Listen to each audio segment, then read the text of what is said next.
Same time this fight for rights was going on in the South, you were on the verge of winning an Emmy Award. It was first black man to star in a show. I think in 1966 you would win an Emmy Award.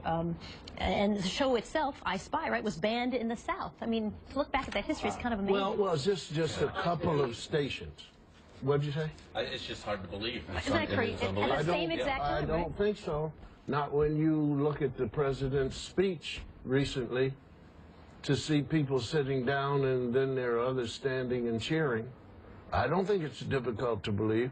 I think that we have people sitting there who are as bad as the people that were against any kind of desegregation, and in place of a better America, they want their own sick feelings put across, and it isn't a good time. But I think also on our part as professors and presidents of colleges all over and in public schools, we need to get the education of the correct history that happened so that people can say, yes, this really did happen. Because you have to include the assassination of a president and ask the question, maybe that had something to do with it also.